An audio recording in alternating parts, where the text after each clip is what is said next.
Thanks a lot. നിങ്ങളില്ലായിരുന്നെങ്കിൽ ഇന്ന് എന്താകുമായിരുന്നു? എനിക്കത് ഓർക്കാൻ കൂടി വയ്യ. രാജീവ് വളരെ വിനയത്തോടെ ആരോടോ പറയുന്നത് അഭിനവ് കേട്ടു.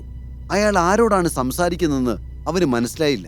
അവൻ വേഗം അകത്തെത്തിയപ്പോൾ നല്ല ഉയരമുള്ള ഒരു മനുഷ്യൻ രാജീവിന്റെയും ശർമ്മലയുടെയും മുന്നിൽ നിൽക്കുന്നത് കണ്ടു.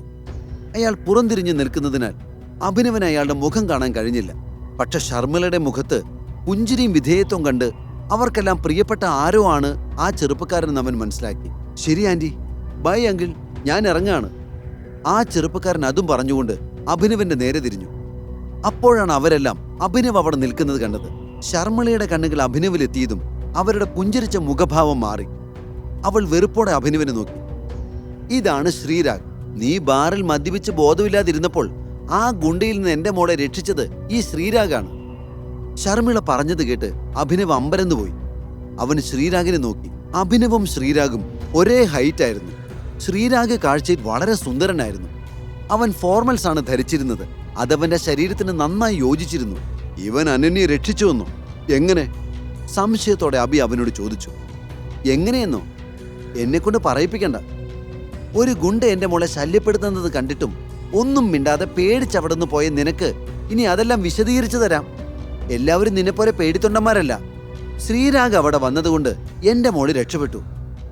അവൻ രക്ഷിച്ചില്ലായിരുന്നെങ്കിൽ ഈശ്വര, എനിക്കതൊന്നും ചിന്തിക്കാൻ പോലും വയ്യ.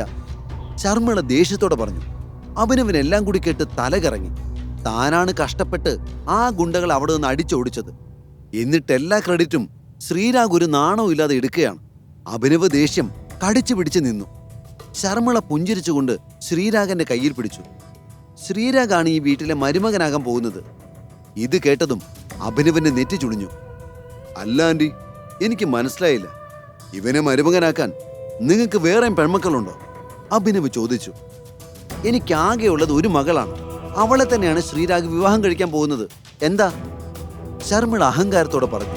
അത് കേട്ട് ശ്രീരാഗന്റെ മുഖത്ത് ചിരി വന്നു. Nice meeting you. ശ്രീരാഗ് അഭിയുടെ നേരെ കൈ നീട്ടിക്കൊണ്ട് പറഞ്ഞു. അഭിനവും അവന് കൈ കൊടുത്തു. പക്ഷെ അവന്റെ കൈ അഭി ഇറുക്കി പിടിച്ചു. ഐ ആം അഭിനവ്, അനന്യയുടെ ഹസ്ബൻഡ്, അഭി പറഞ്ഞു. അതിനുശേഷം അഭിനവ് അവന്റെ കൈ ഒന്നുകൂടെ ഇറുക്കി പിടിച്ചു. ശ്രീരാഗിന് നല്ല വേദന തോന്നി. ഇത് ശർമ്മള കാണുന്നുണ്ടായിരുന്നു. എന്താടാ നീ ചെയ്യുന്നത്? ആ പാവത്തിനെ കൊന്നുകളയോ? ആവശ്യമുള്ളവരോടൊന്നും ഗുണ്ടായസം കാണിക്കാൻ അവൻ അറിയില്ല. ഇതുപോലെ കാര്യമില്ലാത്ത കാര്യങ്ങൾക്ക് മാത്രമേ പറ്റൂ. ശർമ്മള അവനെ അവജ്ഞയോടെ നോക്കിക്കൊണ്ട് പറഞ്ഞു. അതോടെ അഭിനവ് ശ്രീരാഗന്റെ കൈവിട്ടു. നീ ശ്രീരാഗനോട് കാണിച്ചത് ഒട്ടും ശരിയായില്ല. അതെങ്ങനെയാ? ദരിദ്രവാസികൾ ആ ഒരു സംസ്കാരമല്ലേ കാണിക്കൂ. ഇവനെ വലിയൊരു കുടുംബത്തിൽ ജനിച്ച് വളർന്നതാ, അല്ലാതെ നിന്നെപ്പോലെ വെറും ചെറ്റയല്ല. ശർമ്മിള പറഞ്ഞു. അവർക്ക് ശ്രീരാഗിനെ എത്ര പുകഴ്ത്തിയിട്ടും മതിയാവുന്നുണ്ടായിരുന്നില്ല. അതായിക്കോട്ടെ ആന്റി. പക്ഷെ ആന്റിയുടെ മോളെ കല്യാണം കഴിച്ച ആളാണ് ഞാൻ. എന്തെങ്കിലുമൊക്കെ പറയുമ്പോൾ ആ ഒരു കാര്യം കൺസിഡർ ചെയ്താൽ വലിയ ഉപകാരമായിരുന്നു, അഭിനവ് പറഞ്ഞു. ചതിയായിരുന്നില്ലടാ അത്. ചതിച്ച് നേടുന്ന ഒന്നും അധികം നാള് നിൽക്കില്ല. ശ്രീരാഗ് മോനെ കണ്ടപ്പോ തന്നെ എന്റെ അനന്യെ കല്യാണം കഴിപ്പിച്ചു കൊടുക്കണമെന്ന് എനിക്ക് വലിയ മോഹമായിരുന്നു. എല്ലാം തകർത്തത് നീയാ. നോക്കിക്കോ, ഇനി സമാധാനത്തോടെ നിനക്കിവിടെ ജീവിക്കാന്ന് നീ കരുതണ്ട. എന്റെ മോളുടെ ജീവിതം തകർക്കാൻ ഞാൻ സമ്മതിക്കില്ല. ശർമ്മിള കണ്ണു തുടച്ചുകൊണ്ട് പറഞ്ഞു. ശർമ്മിള, മതി, ഇനി ഇതൊക്കെ പറഞ്ഞിട്ടെന്താ കാര്യം? രാജീവ് പറഞ്ഞു. കാര്യം എന്തൊക്കെ ആയാലും അഭിനവനെ എല്ലാവരുടെയും മുന്നിൽ വെച്ച് ഇത്രത്തോളം തരം താഴ്ത്തുന്നത് രാജീവിനെ കൊണ്ട് ഉൾക്കൊള്ളാൻ കഴിഞ്ഞില്ല. എന്നാൽ എത്ര പറഞ്ഞിട്ടും ശർമ്മലയുടെ ദേഷ്യം തീരുന്നുണ്ടായിരുന്നില്ല. രാജീവിന്റെ വാക്ക് കേൾക്കാതെ അവർ വീണ്ടും അഭിനവനെ കുറ്റപ്പെടുത്താൻ തുടങ്ങി. പൊട്ടന് ലോട്ടറി അടിച്ചതുപോലെയാണ് നിനക്ക് എന്റെ മോളെ കിട്ടിയത്. ഞാൻ വെറുതെ പറഞ്ഞതല്ല. നോക്കിക്കോ, അധികകാലം ഒന്നും നിനക്ക് എന്റെ മോളുടെ ഭർത്താവാണെന്ന് പറഞ്ഞ് വിലസാൻ പറ്റില്ല. സമ്മതിക്കില്ല ഞാൻ. നിന്നെപ്പോലെ ഒരുത്തന്റെ കൂടെ എന്റെ മോള് ജീവിക്കണമല്ലോ എന്ന് ഓർത്ത് എന്റെ ഉള്ളിൽ തീയാണ്. എന്റെ ശ്രീരാഗ് മോന്റെ കയ്യിൽ അവളെ എന്ന് ഏൽപ്പിക്കുന്നോ അന്നേ എന്റെ ഉള്ളിലെ തീ അണയൂ. ശർമ്മിള കത്തുന്ന കണ്ണുകളോടെയാണ് അത്രയും പറഞ്ഞത്. ശർമ്മിളയ്ക്ക് എന്തിനാണ് തന്നോട് ഇത്രയും വിരോധമെന്ന് അഭിനവന് മനസ്സിലായില്ല. എന്തൊക്കെ പറഞ്ഞാലും അനന്യ ഇപ്പോൾ നിയമപരമായി തന്റെ ഭാര്യയാണ്. ഇവർക്കത് അംഗീകരിച്ചുകൂടെ എന്ന് അവൻ ചിന്തിച്ചു. വരൂ ശ്രീമോനെ, നമുക്ക് പുറത്തേക്ക് നിൽക്കാം. ഇനി ഇവിടെ നിന്ന് ചിലരുടെയൊക്കെ മുഖം കണ്ടിട്ടുണ്ടെങ്കിൽ ചിലപ്പോൾ എന്റെ കൺട്രോള് പോകും. ശർമ്മിള ദേഷ്യത്തോടെ പറഞ്ഞുകൊണ്ട് ശ്രീരാഗനെ കൂട്ടി അവിടെ നിന്ന് പോയി. ഇതെല്ലാം കേട്ട് അഭിനവിന് തലവേദന എടുക്കുന്നത് പോലെ തോന്നി. അപ്പോഴേക്കും രാജീവ് അവന്റെ അടുത്തേക്ക് വന്നു. പലപ്പോഴും ശർമ്മിള നിന്നെ പലതും പറഞ്ഞ് അവഹേളിച്ചിട്ടുണ്ട്. അന്നെല്ലാം ഞാൻ അവളെ തടഞ്ഞിട്ടുണ്ട്. കാരണം നീ എൻ്റെ മോളെ ഏത് ആപത്തിൽ നിന്നും നന്നായി നോക്കുമെന്ന് ഞാൻ വിശ്വസിച്ചിരുന്നു. എന്നാൽ ഇന്നത്തോടെ എനിക്ക് മനസ്സിലായി നീ ഒരു സ്വാർത്ഥനാണെന്ന്. അല്ലെങ്കിൽ അതുപോലെ ഒരു സിറ്റുവേഷനിൽ നീ എൻ്റെ മകളെ ഒന്ന് രക്ഷിക്കാൻ പോലും ശ്രമിക്കാതെ സ്വന്തം തടിയും നോക്കി അവിടുന്ന് പോകില്ലായിരുന്നു. രാജീവ് വെറുപ്പോടെ പറഞ്ഞു. ഇത് കേട്ടതും അഭിനവ് ഞെട്ടി. അങ്കിൾ എന്തൊക്കെയായി പറയുന്നത്? ഇങ്ങനെയൊന്നും അല്ല ഉണ്ടായത്. അഭിനവ് യഥാർത്ഥത്തിൽ അവിടെ എന്താണ് നടന്നതെന്ന് പറയാൻ ശ്രമിച്ചു. എന്നാൽ രാജീവ് അവനെ തടഞ്ഞു. അഭിനയം വേണ്ട. ഇനി അക്കാര്യത്തെപ്പറ്റി പറഞ്ഞ് നീ കൂടുതൽ നാറാൻ നിൽക്കണ്ട. ഏതൊരാണും സ്വന്തം ഭാര്യയെ ഒരു ഗുണ്ട ഉപദ്രവിക്കുന്നത് കണ്ടാൽ സ്പോട്ടിൽ പ്രതികരിക്കും. പക്ഷെ നിനക്കെങ്ങനെയാ അവളെ ഇങ്ങനെ ഒരുത്തന്റെ മുന്നിൽ ഇട്ട് കൊടുത്തിട്ട് അവിടെ നിന്ന് ഓടി രക്ഷപ്പെടാൻ തോന്നിയത്? നിന്നെക്കുറിച്ച് ഓർത്തിട്ട് എനിക്ക് നാണക്കേട് തോന്നുന്നു, രാജീവ് പറഞ്ഞു. സാധാരണ രാജീവ് അവനോട് മുഖം കറുത്തൊന്നും സംസാരിക്കാറില്ല. അങ്ങനെയുള്ള ആളാണ് ഇന്ന് ഇത്രയും ദേഷ്യത്തോടെ അഭിയോട് സംസാരിച്ചത്. അത് കേട്ട് അഭിനവിന് വല്ലാത്ത വിഷമം തോന്നി. ആരോ അവരെ തെറ്റിദ്ധരിപ്പിച്ചിട്ടുണ്ടെന്ന് അഭിക്ക് മനസ്സിലായി. അങ്കിൾ, ആരാണ് ഞാൻ നിങ്ങളോട് ഓടിപ്പോയെന്ന് പറഞ്ഞത്? നിങ്ങളോട് ഇതൊക്കെ പറഞ്ഞു തന്ന ആള് പുറത്ത് ഞാൻ എന്താണ് ചെയ്തതെന്ന് പറഞ്ഞില്ലേ? അനന്യെ രക്ഷിച്ചത് ഞാൻ തന്നെയാ, വേറെ ഒരുത്തിനും ആ വഴിക്ക് വന്നിട്ടില്ല, അഭി പറഞ്ഞു. എന്നാൽ രാജീവ് അപ്പോഴും അവനെ വിശ്വസിച്ചില്ല. വെറുതെ നുണ പറഞ്ഞ് ചെയ്ത തെറ്റിനെ ന്യായീകരിക്കാൻ നോക്കണ്ട. എന്തിന്റെ പേരിലായാലും നിനക്കെന്റെ മോളെ കല്യാണം കഴിച്ചു തരാൻ പാടില്ലായിരുന്നു. അച്ഛനെ എതിർക്കാൻ വയ്യ എന്ന് കരുതി മാത്രമാണ് ഞാൻ ആ കല്യാണത്തിന് സമ്മതിച്ചത്. അത് വലിയ തെറ്റായിപ്പോയെന്ന് എനിക്കിപ്പോൾ തോന്നുന്നു. ഇത്രയും പറഞ്ഞ് രാജീവും അകത്തേക്ക് പോയി. അഭിനവ് നിരാശയോടെ അയാൾ പോകുന്നത് നോക്കി നിന്നു. അവിടെ ഉണ്ടായത് മുഴുവൻ ഇവരോട് മാറ്റി പറഞ്ഞത് ശ്രീരാഗിന്റെ പണിയായിരിക്കും. എന്റെ ചെലവിൽ ആളാവാൻ ഇറങ്ങിയിരിക്കുകയാണ് വൃത്തികെട്ടവൻ. അങ്ങനെ ആളില്ലാത്ത കോർട്ടിലേക്ക് നീ ഗോളടിച്ച് സുഹിക്കണ്ട. ഇതിനുള്ള പണി ഞാൻ നിനക്ക് തന്നിരിക്കും, അഭിനവ് മനസ്സിൽ പറഞ്ഞു.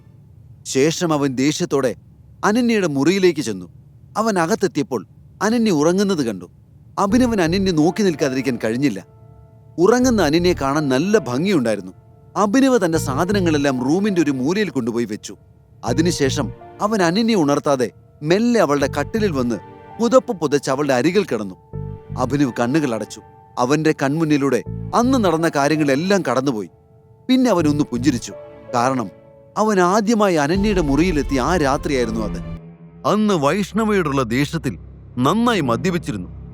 എന്നാൽ അപ്പോഴെല്ലാം താൻ സ്ട്രീറ്റിലായിരുന്നു. പിന്നെ എങ്ങനെയാണ് അനന്യയുടെ റൂമിലെത്തിയത്? അഭി ചിന്തിച്ചു നോക്കി.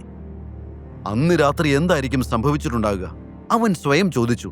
എന്നാൽ അതിനുള്ള ഉത്തരം കിട്ടുന്നതിന് മുൻപ് ഒരു ഉച്ചത്തിലുള്ള നിലവിളി അഭിനവ് കേട്ടു. അത് കേട്ട് തിരിഞ്ഞു നോക്കുന്നതിന് മുൻപ് തന്നെ അവൻ ചവിട്ടേറ്റ് നിലത്തേക്ക് വീണിരുന്നു. നിലത്ത് വീണതിന് ശേഷമാണ് അലറിക്കരഞ്ഞത് അനന്യയാണെന്നും താൻ അവളുടെ അരികിൽ കിടക്കുന്നത് കണ്ടിട്ടാണ് അവൾ അങ്ങനെ പ്രതികരിച്ചതെന്നും അഭിനവിന് മനസ്സിലായി. നീ എന്ത് ധൈര്യത്തിലാടാ എന്റെ കൂടെ കയറിക്കിടന്നത്? എന്റെ മുറിയിലേക്ക് കയറിപ്പോരുതെന്ന് നിന്നോട് ഞാൻ പറഞ്ഞിട്ടില്ലേ? നിലത്ത് കിടന്ന് നോക്കുമ്പോൾ ഭദ്രകാളിയെപ്പോലെ തന്നോട് ദേഷ്യപ്പെടുന്ന അനന്യയാണ് അഭി കാണുന്നത്. അഭി ഇടുപ്പിൽ കൈവച്ചുകൊണ്ട് കഷ്ടപ്പെട്ട് എഴുന്നേറ്റ് നിന്നു. അപ്രതീക്ഷിതമായി ചവിട്ട് കിട്ടിയതിന്റെ വേദന അവൻ ശരിക്കും അറിയുന്നുണ്ടായിരുന്നു. എന്തോ നാടിയത്, മനുഷ്യന്റെ എല്ലൊടിക്കാൻ നോക്കുന്നു. വേദന സഹിച്ചുകൊണ്ട് അഭി ചോദിച്ചു, നീ ആരെന്നാ നിന്റെ വിചാരം? എന്റെ കട്ടിലിൽ കയറാൻ നിനക്ക് എങ്ങനെ ധൈര്യം വന്നു? ആരോട് ചോദിച്ചിട്ടാ എന്നെ പുതപ്പെടുത്തത്? ദേഷ്യത്തിൽ ഉറഞ്ഞു തുള്ളിക്കൊണ്ട് അനന്യ ചോദിച്ചു. അഭിനവ് ഒരു ദീർഘനിശ്വാസം എടുത്ത് പുതപ്പ് ശരിയാക്കി വെച്ച് അവളെ ഒന്ന് നോക്കി. അയ്യോ, ഇങ്ങനെയൊന്നും പറയല്ലേ, ഞാൻ നിന്റെ ഭർത്താവാ, അത് ഭവതി മറന്നോ? അഭി അവളെ കളിയാക്കാൻ വേണ്ടി ഒരു പ്രത്യേക രീതിയിൽ പറഞ്ഞു. ഭർത്താവ്? My food. കൊള്ളാല മോന്റെ പൂതി. അതിന് വെച്ച വെള്ളം നീ അങ്ങ് വാങ്ങി വെച്ചേക്ക്. നീ എന്റെ ഭർത്താവല്ല, നീയാണ് എന്റെ ഏറ്റവും വലിയ ശത്രു. എനിക്ക് നിന്റെ മുഖം പോലും കാണണ്ട. ഇവിടെ നിന്ന് ഒന്ന് പോയി തരാമോ? കൈ കൂപ്പിക്കൊണ്ട് അനന്യ ചോദിച്ചു. അത് കേട്ടപ്പോൾ അഭിനവിന് ദേഷ്യം വർദ്ധിച്ചു. ഓ, പിന്നെ ആരുടെ മുഖം മോൾക്ക് പിന്നെ കാണേണ്ടത്? ആ നുണയൻ ശ്രീരാഗിന്റെയോ? അഭി ചോദിച്ചു. നിർത്തടാ, ശ്രീരാഗിനെ കുറിച്ച് പറയാൻ നിനക്ക് എന്ത് അധികാരമുണ്ട്? നിന്നെക്കാൾ എത്രയോ ഭേദമാണവൻ. അത്രയും പറഞ്ഞുകൊണ്ട് അനന്യ എഴുന്നേറ്റ് ബാത്റൂമിലേക്ക് പോകാൻ തുടങ്ങി. എന്നാൽ അകത്തേക്ക് കയറുന്നതിന് മുൻപ് അവൾ ഒന്ന് നിന്നു. ഈ കഥയുടെ ബാക്കി അറിയാൻ download pocket FM app. Link in description.